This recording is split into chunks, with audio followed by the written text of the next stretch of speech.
Okay, let's jump right in. We're looking at this pretty incredible feat of endurance cycling down in New Zealand. Auckland to Wellington, 648 kilometers. Exactly. And the Australian cyclist Lachlan Morton just covered that, 18 hours and 28 minutes? That's right. An unofficial record, but, still a massive achievement. But this one has a bit of a story behind it, doesn't it? It wasn't just about setting a fast time. Not at all. Morton was very clear this was about honoring a ride from way back in 1983. Right, the Brian Fleck ride. Brian Fleck, who was a post office worker in New Zealand, he rode the same road, Auckland to Wellington.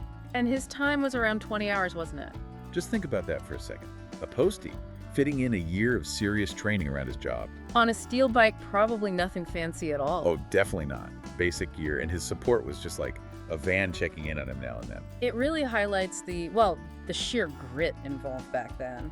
And it wasn't like Fleck's time stood unchallenged forever. Someone else, Brian Lambert, actually beat it the next year. So Morton wasn't just chasing a ghost, he was chasing an established, if perhaps lesser known, record. And that's what makes Morton's approach interesting. He wanted to connect with that history, that spirit. So even though he's a top pro rider, PF Education Easy Post. Right, with all the modern advantages potentially available. He deliberately sort of minimized some of that, tried to echo Fleck's more basic approach. Yeah, as much as realistically possible for an effort like this today. It was about the spirit of the challenge, not just the tech.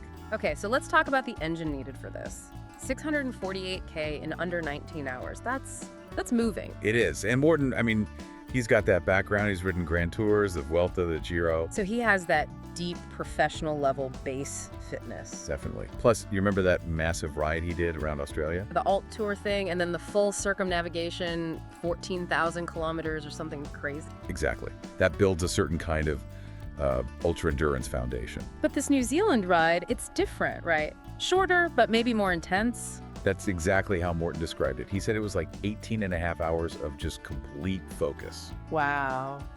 And he reckoned it was probably his highest pure energy output for any single ride he's ever done. Higher than a Grand Tour stage or part of the Australia ride. In terms of sustained, non-stop high-level output for that duration. It shows the difference between, say, a multi-day stage race or bike packing, where you pace differently, versus a single all-out ultra-distance day. And it wasn't exactly flat terrain or perfect conditions, I gather? No, apparently the last 200 kilometers or so, he got hit with some serious headwinds. Oh, brutal. After you've already been riding for, 14, 15 hours? That's when it really becomes a mental battle, doesn't it? You're physically drained, and now you're fighting the wind. Just pushing through. There's no conserving energy at that point if you're going for a record time.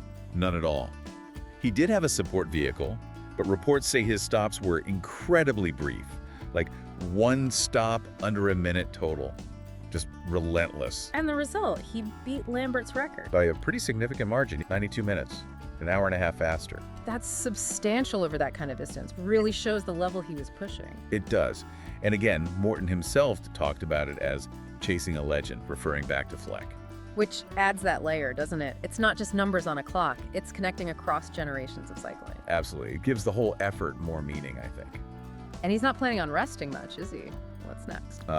He seems to be constantly exploring different kinds of challenges, different frontiers in cycling, bike packing, ultra records. It feels like we're seeing a lot more of that diversification in cycling disciplines lately, which is pretty cool. Definitely keeps things interesting. So thinking about this for you listening.